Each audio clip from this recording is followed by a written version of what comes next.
Goeiemôre vriende. Baie welkom vanoggend hier in die huis van aanbidding. Mag die Here op 'n besondere wyse met elkeen van ons ontmoet. Mag ons sy stem hoor.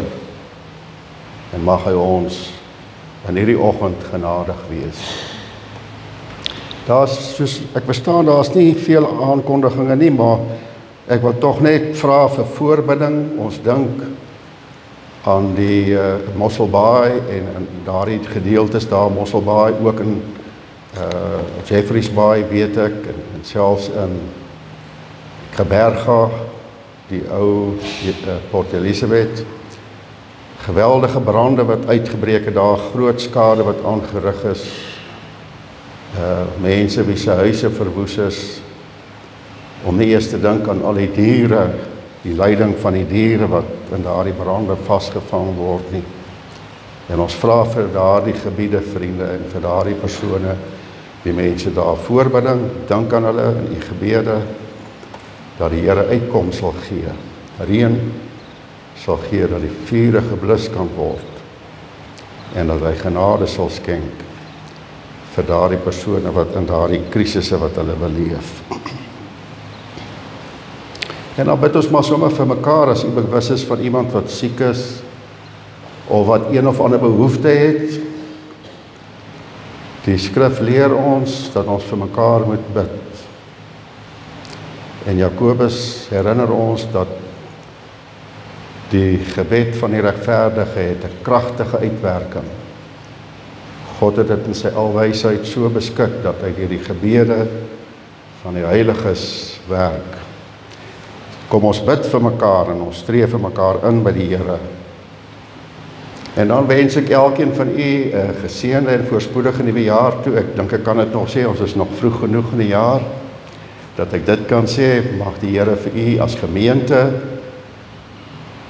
maar ook vir u elkeen individueel, die Here u ryklik seën in hierdie jaar wat voorlê. Mag 2026 inderdaad 'n jaar wees van God se genade, vrede, vreugde, en dat ons in hierdie jaar voorspoedig sal wees.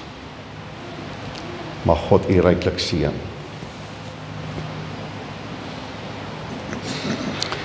Na u kyk ek op, u wat in die hemel woon, kyk, soos die oë van slawe gerig is op die hand van hulle eienaar, soos die oë van 'n slavin gerig is op die hand van haar eienares, so is ons oë gerig op die Here ons God, totdat hy ons genadig is. Gemeente, genade vir julle en vrede van God ons Vader en die Here Jesus Christus, ons Here, deur die kragtige werking van die Heilige Gees. Amen.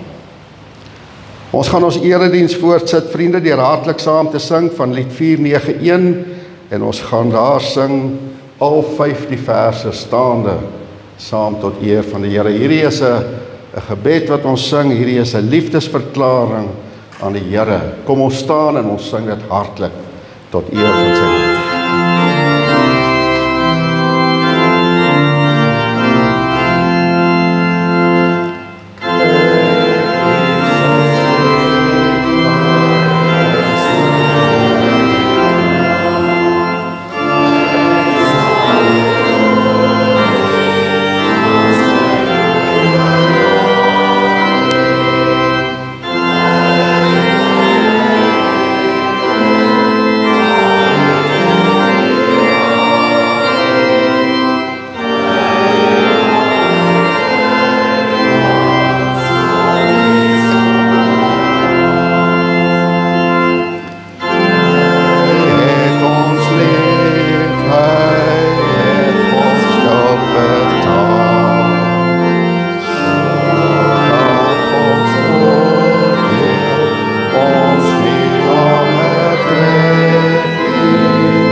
Vriende, ek hou aan u voor die samevatting van die wet, soos wat dit opgeteken is in Matteus 22, vers 34 tot 40.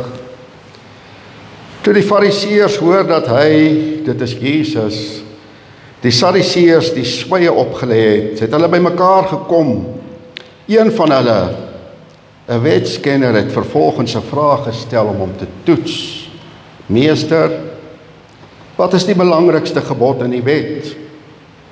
Hy het vir hom gesê, jy moet die Here jou God lief hê met jou hele hart en met jou hele siel en met jou hele verstand. Dit is die belangrikste en die eerste gebod. En die tweede, wat hieraan gelyk staan, is, jy moet jou naaste lief hê soos jouself. Op hierdie twee gebooie berus die hele wet en die profete. Hier, vriende, in 'n neutedop is die wet van God saamgevat. Twee gebooie. Jy moet die Here jou God lief hê met jou hele hart, en met jou hele siel en met jou hele verstand. Met al jou krag. Dit beteken eintlik jy moet die Here jou God lief hê met jou ganse wese. Dit is die eerste, sê die Here, en die belangrikste gebod. En dan voeg hy die tweede by, wat aan hierdie gebod gelyk is, nie ondergeskik nie, gelyk. Jy moet jou naaste lief hê soos jouself. Aan hierdie twee gebooie berus die hele wet en die profete. Nou die wet en die profete, vriende, was die boeke van die Joodse geloof, wat ons die Ou Testament noem. Ek wil my verstout om te sê, ons kan vandag sê dat al 66 boeke, van Genesis tot Openbaring, alles wat ons daar lees, berus op hierdie twee gebooie. Hier hoor ons wat God van elke een van ons verwag. En ek praat nie hier van 'n emosie nie, vriende. Hierdie is 'n bewustelike keuse wat ek maak om gehoorsaam te wees aan die woord van die Here. En die tweede gebod, jy met jou naaste lief hê soos jouself, gelyk aan die eerste gebod, want vriende, hoe bewys ek my liefde aan God? Hoe bewys ek dat ek God lief het? Hoe kan ek toon deur my gedrag, deur my woorde, deur my optrede, dat ek God lief het? En die antwoord is eintlik eenvoudig. Deur my naaste lief te hê.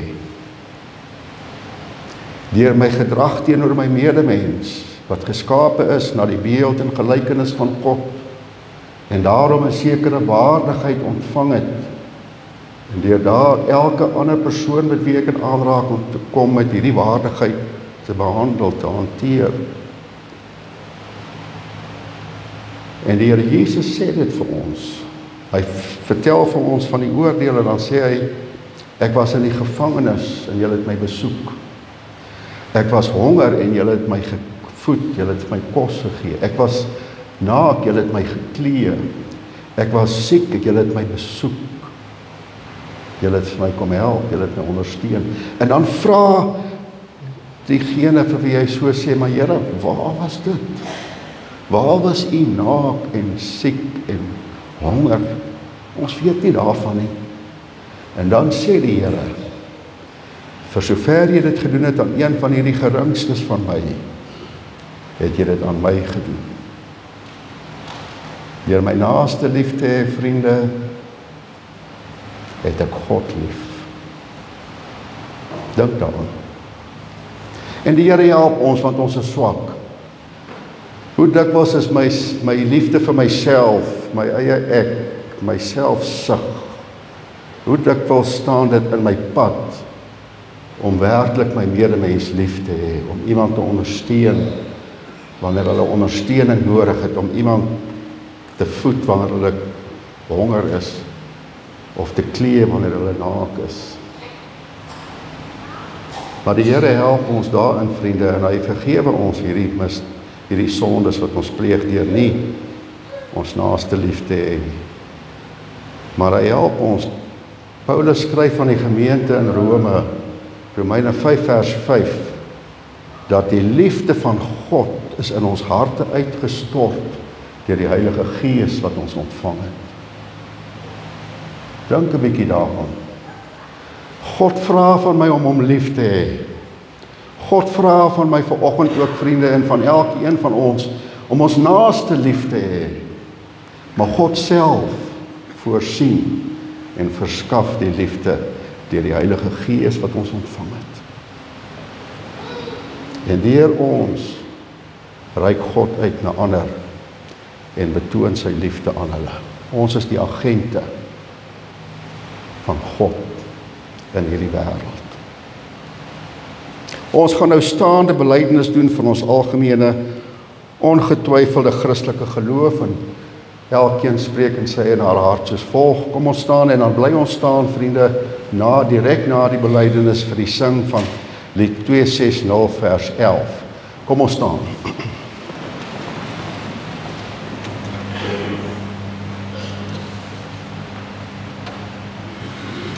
Ek glo in God die Vader, die Almagtige, die Skepper van die hemel en die aarde, en in Jesus Christus, sy eniggebore Seun, ons Here, wat ontvang is van die Heilige Gees, gebore is uit die maagd Maria, wat gelei het onder Pontius Pilatus, gekruisig is, gesterf het en begrawe is, en ter helle neergedaal het, wat op die derde dag weer opgestaan het uit die dode, wat opgevaar het na die hemel en sit aan die regterhand van God die Almagtige Vader, van waar hy sal kom om te oordeel, die wat nog lewe en die wat reeds gesterf het. Ek glo in die Heilige Gees. Ek glo aan 'n heilige, algemene Christelike kerk, die gemeenskap van die heiliges, die vergewing van sondes, die opstanding van die vlees en 'n ewige lewe. Amen.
Vriende, kom ons bid saam.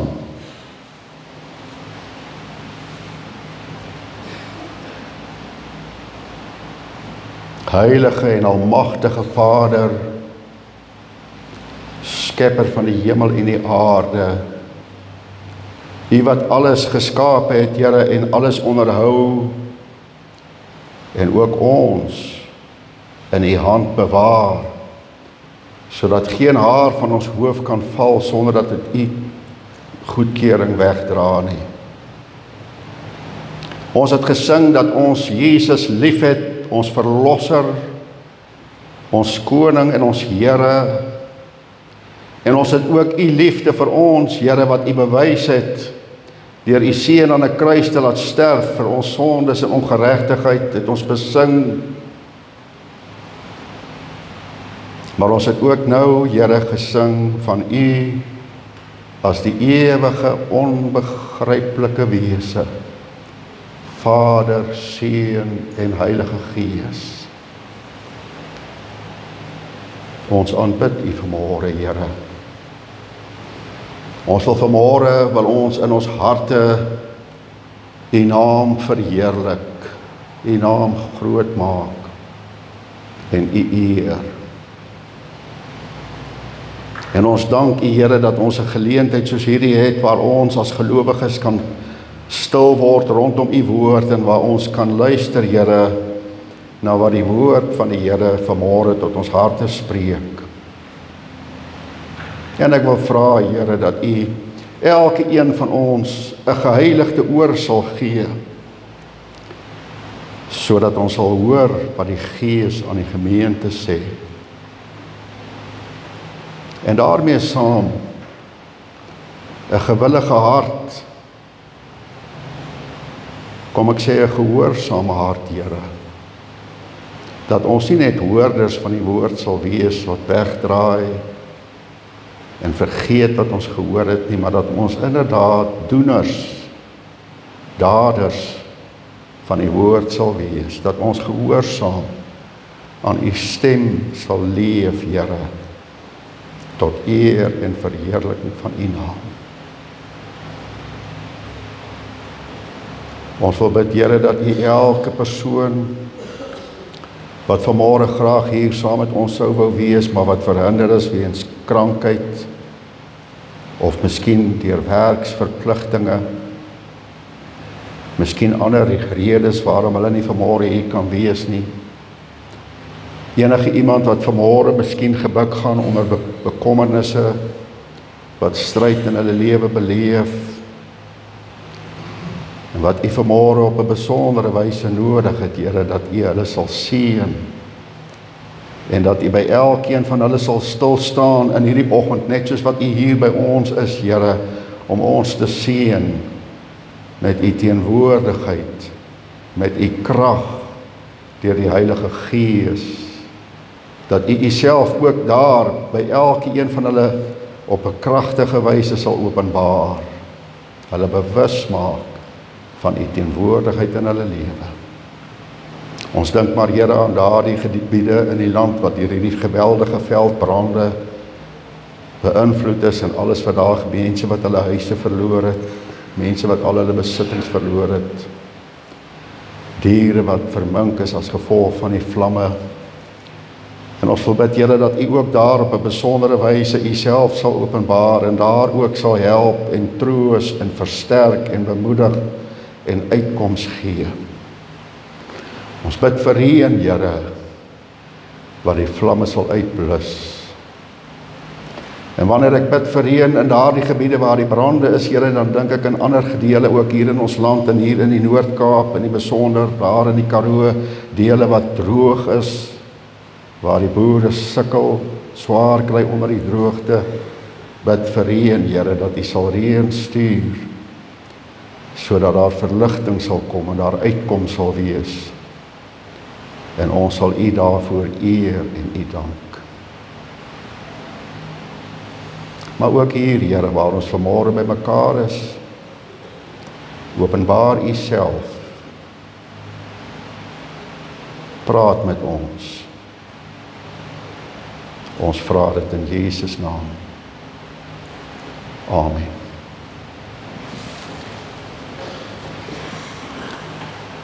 Vriende, ons skriflesing vanoggend is uit Genesis 12, en ek gaan daar enkele verse lees, en dan ook Hebreërs, die brief aan die Hebreërs. Genesis 12 vanaf vers 1. Die Here het vir Abraham gesê, gaan weg uit jou land, weg van jou familie en jou ouerhuis, na die land wat ek jou sal wys. Ek sal jou 'n groot nasie maak. Ek sal jou seën en jou naam groot maak, sodat jy 'n seën sal wees. Ek sal hulle seën wat jou seën, maar wie jou verwens, sal ek vervloek. En deur jou sal al die groot families van die aarde geseënd wees. Abraham het gegaan, soos die Here vir hom gesê het, en Lot het saam met hom gegaan. Abraham was 75 jaar oud met sy vertrek uit Haran. Abraham het Sarai, sy vrou, en Lot, sy broerskind, geneem, ook al die besittings wat hulle bekom het, en al die mense wat hulle in Haran verkry het. Hulle het vertrek om na die land Kanaan te gaan, en het in die land Kanaan aangekom. Abraham het deur die land getrek tot by die plek Sichem, tot by die akkerboom van Moreh. Die Kanaaniete was toe in die land. Die Here verskyn toe aan Abraham en sê, aan jou nageslag gee ek hierdie land. Hy het toe daar 'n altaar gebou vir die Here wat aan hom verskyn het. Hy het daarvandaan verder getrek na die Heweland oos van Bethel en sy tente opgeslaan tussen Bethel aan die weste kant en Ai aan die ooste kant.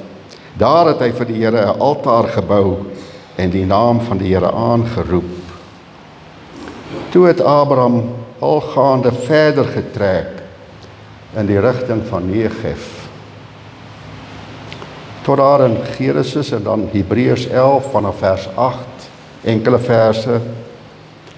Deur geloof was Abraham gehoorsaam toe hy geroep is om uit te trek na 'n plek wat hy as erfenis sou ontvang. En hy het weggetrek sonder om te weet waarheen hy gaan. Deur geloof het hy as bywoner in die land van die belofte gaan bly, soos in 'n vreemde land. En het hy in tente gewoon saam met Isak en Jakob, die mede-erfgename van dieselfde belofte.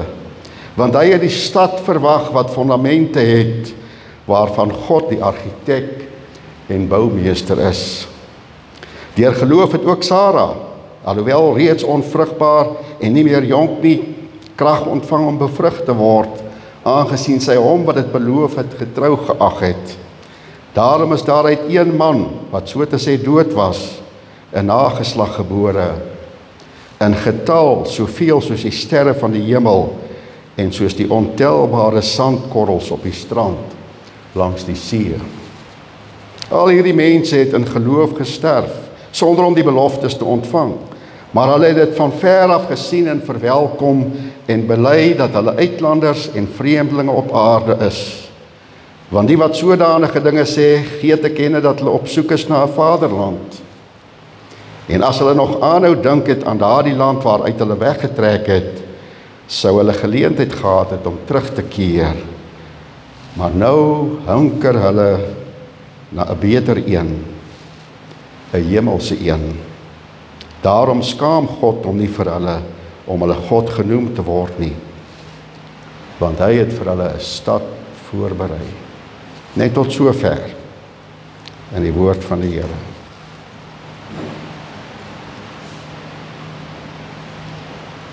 Ons tema vir oggend, vriende, is 'n geloofsreis.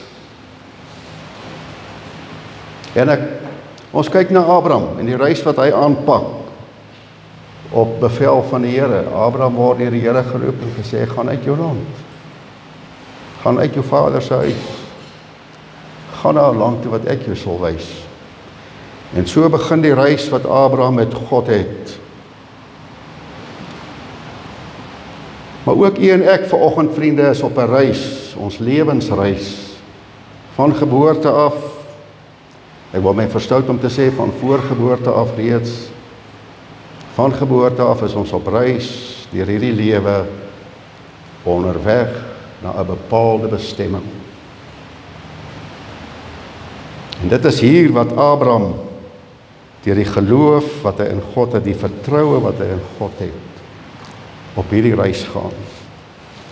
Nou vriende, ons staan aan die begin van 'n nuwe jaar. En 'n mens kan nie help nie, ek het hierdie opgewondenheid, noem dit maar so, verwagting aan die begin van 'n nuwe jaar, elke jaar. Daar het al meer nuwe jare in my lewe, nuwejaarsdae in my lewe gewees as wat daar oor is. Maar ek het altyd hierdie opgewondenheid, 'n nuwe jaar. Nuwe geleenthede. Nuwe uitdagings. Wat sal hierdie nuwe jaar vir ons bring? Wat sal dit inhou? En ons kan ook vanmôre hierdie vraag vra. Wat hou 2026 vir ons in? Op ons lewensreis het ons nou onlangs, so wat is nou seker 2 weke nou terug, nee, het ons die ou jaar vaarwel gesê.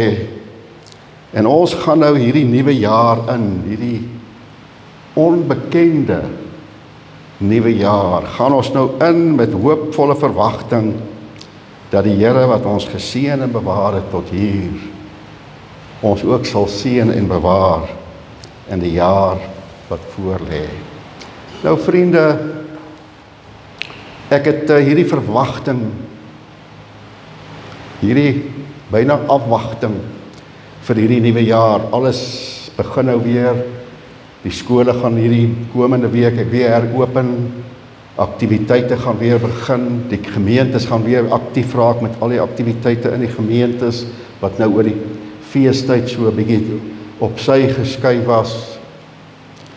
En ek het 'n verwagting en ek verwag goeie dinge. Ek verwag seëninge, ek verwag voorspoed, ek verwag vreugde. Ek verwag die genade van die Here in hierdie nuwe jaar, maar ek is ook realisties genoeg om te besef dat hierdie nuwe jaar sal waarskynlik ook sy deel van hartseer bring, sy deel van teleurstellings, terugslae, ellendes wat mense sal tref, ook vir my, ook vir u miskien. Maar ek dink terug, vriende, en dit is wat ek vanmôre wil hê, u moet ook doen. Ek kyk terug na my lewe en ek sê die God, en dit is my troos vanmôre. Die God wat met my was in 2025 is dieselfde God wat ook met my sal wees in 2026. Die God wat met my was in 2024, 2023 en ek kan so teruggaan in my hele lewe. Van kleins af, ek kan nie 'n tyd onthou, vriende, in my lewe wat die Here se hand nie op my gerus het nie, sy hand van beskerming, sy hand van bewaring, dat sy goedheid en sy guns nie met my was nie. Van kleins af. My ouers het my van kleins af geleer van die Here, wat my liefhet, wat my bewaar en wat my in sy hand beskerm, wat my dra deur moeilike tye. En daarom weet ek ook in hierdie komende jaar op hierdie reis wat ek onderneem, gaan dit ook dieselfde wees. Daar gaan teleurstellings wees. Daar gaan miskien teëspoed wees. Maar ook daarin weet ek vanmôre met 'n vaste sekerheid, hy wat my geroep het is getrou.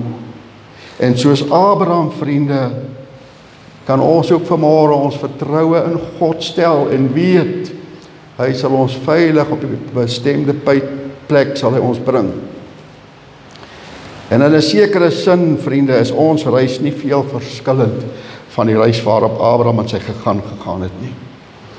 Opgrawings wat gedoen is in die 1920s, 30s, het bevestig dat Ur van die Galdeërs, die stad waaruit God vir Abraham geroep het, dat dit die konteks was, die sosiale en godsdienstige konteks van waar Abraham gewoon het, was net so gesofistikeerd en net so heidens as wat enige konteks in die Babyloniese of Egiptiese ryke was. Mens kan eintlik sê, die mensdom was hopeloos verlore. Hulle was in duisternis. En Abraham het in hierdie toestand gelewe. Hy was saam met hierdie mense in hierdie duister plek. Hier het hy gelewe in hierdie plek, hierdie heidense afgodsdiens omgewing waarin hy was, hierdie kultuur waarin hy vasgevang was. So het Abraham gelewe in totdat God hom geroep het. En die Here sê vir Abraham, gaan weg uit jou land, weg van jou familie, jou ouerhuis na die land wat ek jou sal wys. En Abraham het gegaan. En weet jy, vriende, ons kan partykeer besef ons nie die opoffering wat hy gemaak het nie, omdat hy God vertrou het. Hy verlaat, luister wat sê die Here vir hom, verlaat jou land, verlaat jou familie, verlaat jou vader se huis, kom, volg my na 'n land wat ek jou sal wys. Abraham moes die veiligheid en die warmte van sy vader se huis, die gasvryheid wat hy beleef het daar, moes hy verlaat en op 'n geloofsreis gaan met die Here. En waarom noem ek dit 'n geloofsreis? Wel, let op die paradoks van Abraham se reis. Die vaagheid van God se opdrag. Gaan na die land wat ek jou sal wys. Daar is nie 'n bestemming nie. Ek sê nie vooraf vir jou waarheen jy gaan nie. Gaan na die land wat ek jou sal wys. Abraham reis en hy gaan op hierdie reis met God sonder om te weet waarheen hy op pad is, waar hy uiteindelik gaan eindig. Weet hy waarheen hy gaan? Nee, hy weet nie waarheen hy gaan nie. Hy sal ook nie weet dat Kanaan die beloofde land is nie voordat hy nie in Kanaan is nie. En dan wanneer hy in Kanaan is, dan sê die Here vir hom: aan jou nageslag gee ek hierdie land as 'n ewige besitting.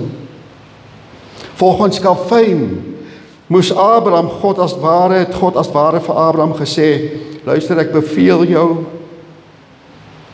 om met geslote oë voor te gaan en ek verbied jou om vrae te vra waarheen ek jou lei totdat jy jou land afgesweer het en jouself ten volle aan my oorgegee het. En dit is hoe God werk, vriende. God vra vanmôre ook van elke een van ons hierdie vaste vertroue in sy woord en in sy beloftes en hierdie totale oorgawe aan hom op hierdie reis.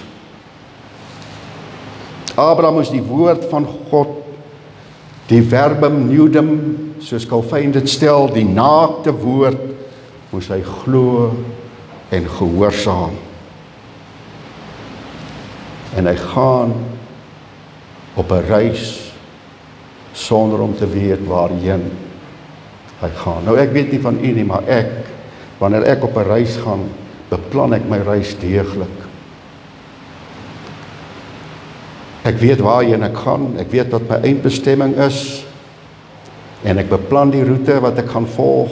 En as daar meer as een moontlike roete is, dan oorweeg ek die roetes en ek weeg hulle op teenoor mekaar en ek kies die roete wat vir my aan my behoeftes die beste sal beantwoord.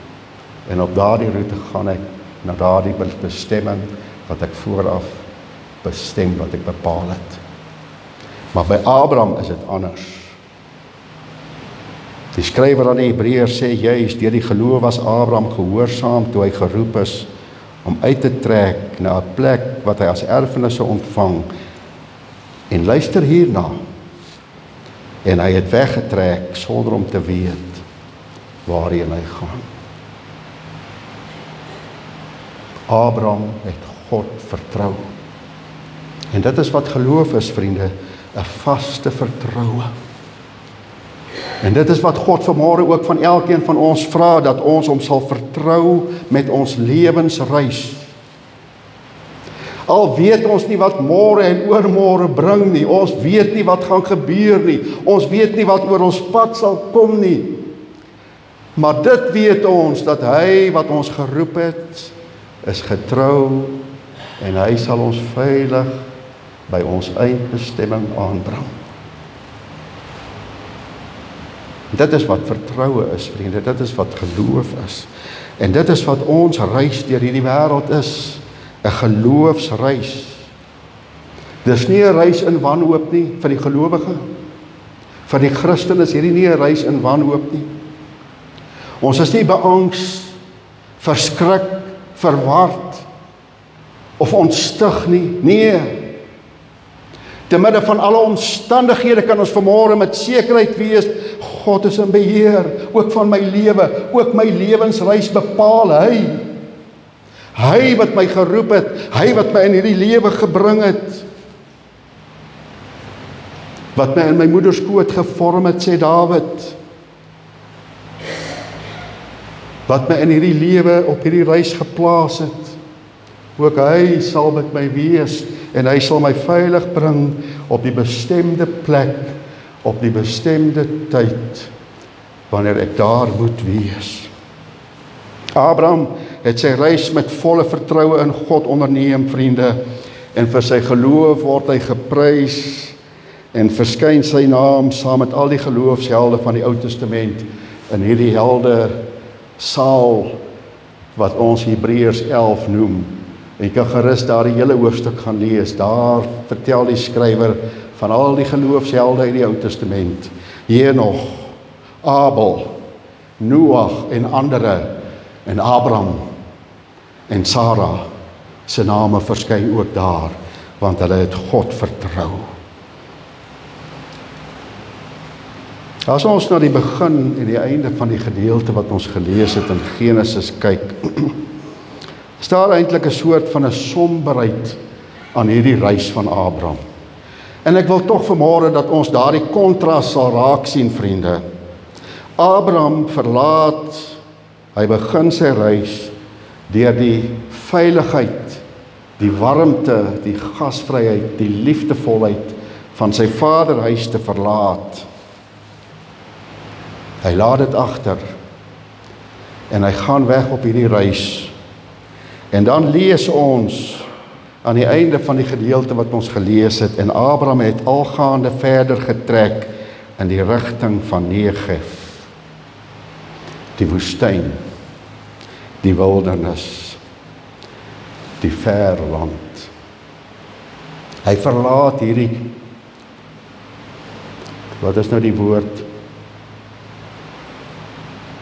Nou kan ek nie aan die woord dink nie, maar hy verlaat hierdie veilige hawe, hierdie warmte, hier waar hy tussen sy mense is, waar hy behoort, gemak, dis die woord wat ek nou nie kon onthou nie.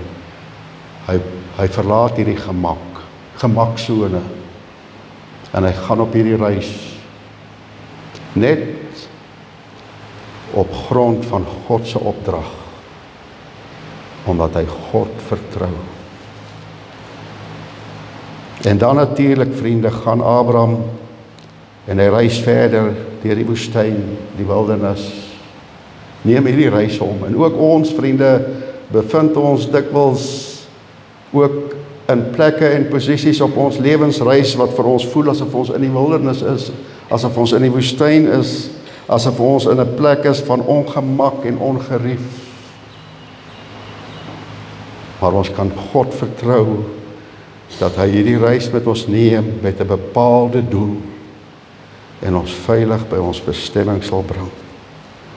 Dit is intens paradoksaal, vriende, dat Abraham sy reis neem om deur die beloofde land. Hy kom in Kanaan. En wanneer hy daar in Kanaan is, dan sê die Here vir hom, aan jou nageslag gee ek hierdie land. Daar is egter geen aanduiding dat Abraham die land in besit moes neem nie. Nee. God maak hierdie stelling, hy sê vir hom, aan jou nageslag gee ek hierdie land, maar dan laat hy Abraham verder trek. Dan trek hy verder, gaan hy voort na die woestyn, na die wildernis. En dit is vir my so paradoksaal, dat hierdie een episode, wat 'n mens byna kan sê, wat lig in sy donker reis bring, wat sy reis vir 'n oomblik verlig, dat dit slegs vir 'n oomblik duur. En dan word dit 'n herinnering in die verlede. Abraham was in die beloofde land, maar hy trek weg, hy trek verder. En die beloofde land, en sy aankoms in die beloofde land, word net 'n herinnering. En soms voel dit vir ons so, vriende, en hier is die behoefte van ons dag, is om ons geheue en hoop, verlede en toekoms, te versoen met ons huidige ervaring, ons hede. Abraham het die belofte ontvang, maar hy sou dit self nooit in besit neem nie. Die belofte sou deur sy nageslag vervul word. Die brief van die Hebreërs is duidelik omtrent Abraham se verhouding met die beloofde land. Deur geloof het hy as 'n bywoner in die land van die belofte gaan bly, soos in 'n vreemde land. Die land van die belofte, die Kanaan, die land wat God beloof het, wat hy aan hom gee en aan sy nageslag. Maar Abraham woon daar soos in 'n vreemde land, en hy het in tente gewoon saam met Isak en Jakob, die twee, die mede-erfgename van dieselfde belofte. In tente gewoon, wat beteken, tente spreek van tydelikheid.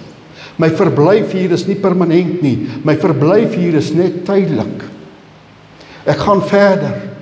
Ek gaan nie hier in die beloofde land bly nie, ek gaan verder.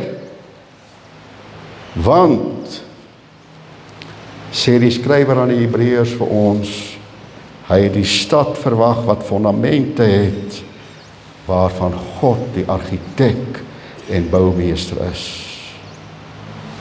En dit sou eers in Christus wees, vriende, die saad van Abraham, dat al die nasies geseën sou word. Abraham se reis, noem ek dis 'n geloofsreis.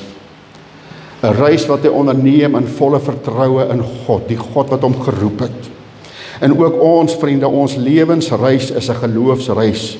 Ook ons leef met hierdie hoopvolle verwagting van die koninkryk van God. 'n Koninkryk wat inderdaad reeds gekom het en tog nog sal kom. Dit is wat die teoloë noem die alreeds en die nog nie van die koninkryk. Die koninkryk het gekom, in Christus het die koninkryk gekom en tog sal die koninkryk nog kom by die volëinding, wanneer hy sal weer terugkeer na die aarde, by die wederkoms van die Here, sal die koninkryk in sy volheid kom. Maar ons vriende woon reeds in hierdie koninkryk. En tog wag ons nog vir die vervulling van hierdie koninkryk. En dikwels vriende, wanneer ons op ons huidige omstandighede let, vind ons dit moeilik om te verstaan, om te besef dat ons reeds in die koninkryk van God leef. Wanneer ons beproef word, wanneer ons uitgedaag word, wanneer ons uitdagings die hoof moet bied, wanneer ons teëspoed beleef, wanneer tragedies ons tref, wanneer ek 'n geliefde aan die dood moet afstaan, wanneer my hart geskeur word met pyn en droefheid, wanneer ek met 'n terminale siekte gediagnoseer word, of enige ander ellende wat my tref, wanneer ek hierdie dinge beleef, dan is dit vir my moeilik om my huidige omstandighede, my hede te versoen met my verlede en met my toekoms. Dan voel dit vir my asof ek nie in die koninkryk van God is nie. Asof ek verlore is. Asof God ver van my is. Maar vriende, dit is oomblikke soos daardie wat van ons geloof vra, soos Abraham, moet ons God se woord glo en gehoorsaam wees aan die belofte van die Here om dit te ontvang. Hebreërs 1 vers 1 sê vir ons, die geloof egter is sekerheid van die dinge wat gehoop word, 'n bewys van die dinge wat nie gesien word nie. En dit is daardie geloof, vriende, wat u en ek in God moet hê, daardie vertroue, 'n vaste vertroue in die Here. Ons is pelgrims. Abraham, terwyl hy in die beloofde land kom, moet verder gaan. Ons is pelgrims wat deur hierdie lewe reis, my broeder en suster, en Jakobus sê vir ons, dit is soos 'n oomblik. Die mense soos die gras van die veld, vandag is hy daar, môre is hy weg. Is ons op reis na die beloofde land, na die nuwe Jerusalem, na die stad waarvan God self die argitek en die boumeester is. Wie van die ouer mense kan daardie Halleluja lied onthou wat ons gesing het toe ons jonk was? Waarheen pelgrims, waarheen gaan u, oog om oog en hand aan hand? Kan julle dit onthou? En dan antwoord die pelgrims, op ons Heer se roepstem gaan ons na ons volk en vaderland, ver oor berge en deur dale, spoed ons voort na ginse sale, spoed ons voort na ginse sale, waar ons Heer en Heiland is. Hierdie is 'n reis, vriende, 'n geloofsreis met 'n hoopvolle verwagting. Abraham het die beloftes van die Here geglo en in volle vertroue vertrek na die land wat die Here sou aanwys. En sy verblyf in Kanaan was 'n toonbeeld van 'n lewe van geloof. Die lewe van geloof wat vereis dat ons as pelgrims in hierdie wêreld sal wees. Ook ons, vriende, is die oproep, ook vir ons is die oproep, om nie slegs vir die huidige en materiële dinge te leef nie, maar om te leef met 'n lewende verwagting van die woonplek wat deur God self vir ons opgerig word. Alles rondom ons sê skuil om onsself op elke moontlike wyse te red, om op elke moontlike wyse onsself te beskerm, om hier waar ons gemak is, in hierdie gemaksone, om hier vas te hou, om hier te bly, hier in die warmte van die huis, van ons familie, van ons ouers, van ons vriende. Maar vriende, die woord van die Here sê 'n ander taal. Ons moet ons natuurlike begeertes kruisig en ons moet volg op die reis wat die Here vir ons oproep om te reis. Paulus skryf aan die gemeente in Kolossense 3 vers 1 tot 4. As julle dan saam met Christus opgewek is, streef na dit wat daarbo is, waar Christus aan die regterhand van God sit. Bedink die dinge daarbo, nie die dinge op aarde nie. Julle is immers gesterf en julle lewe is saam met Christus verborge in God. Wanneer Christus verskyn, hy wat julle lewe is, sal julle ook saam met hom in heerlikheid verskyn. Die reis is 'n geloofsreis. En dit is nog onvoltooid. Elkeen van ons is nog onderweg. Ons is nog op hierdie reis. As 'n gemeente, maar ook elkeen individueel is ons op hierdie reis. En ek wil vanmôre sê, vriende, dat hierdie onvoltooide karakter van hierdie reis, wat die taal van hoop onderskei van die tale van beide optimisme en wanhoop, maak juis van hierdie reis van ons 'n geloofsreis. Beide die optimis en die pessimis, die utopiasme en die cynisme, weet te veel van die toekoms. Terwyl die taal van hoop die taal van 'n onvoltooide narratief is. Hulle het alreeds die toekoms bepaal, hulle het alreeds die einde in sig, hulle sluit eintlik die verhaal af, nog voordat dit verby is. Maar omdat ons op 'n reis, op 'n geloofsreis is, vriende, daarom praat ons die taal van hoop, die taal van 'n onvoltooide narratief. Die reis waarop ons is 'n geloofsreis. En elke een van ons vanmôre, vriende, word opgeroep deur die Here om hierdie reis in geloof te voltooi, in die volle verwagting dat hy wat ons geroep het is getrou. Hy sal ons veilig by ons bestemming bring.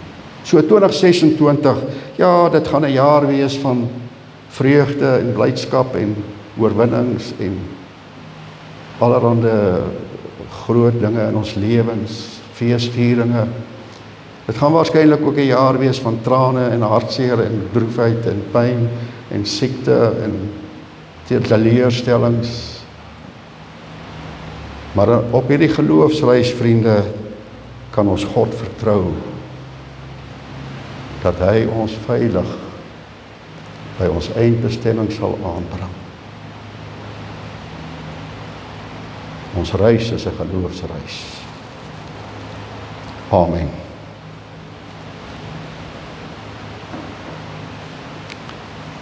Here, ons dankie vanmôre vir die woord wat ons leer dat ons op hierdie geloofsreis is, hierdie lewensreis waarop ons is. Maar dat dit op U bevel is, Here, wat ons hierdie reis onderneem.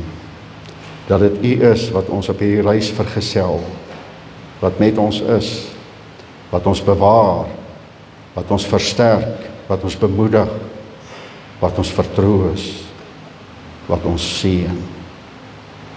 Ons eer U. Amen. Vriende, ons gaan nou geleentheid gee dat U die Here dien met U liefdesoffers, liefdegawes, en daarna gaan ons 'n slotlied sing.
Vriende, u word hartlik uitgenooi na die diens om tee by die saal te kom geniet. So na die diens moet nou nie wegraak nie. Kom gerus, drink 'n koppie tee en gesels lekker saam met julle vriende. Ons slotlied is lied 489, Waak Christen staan in die geloof, en ons gaan daarvan al 3 die verse hartlik staande saam sing.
Gemeente, ontvang die seën van die Here en gaan in vrede.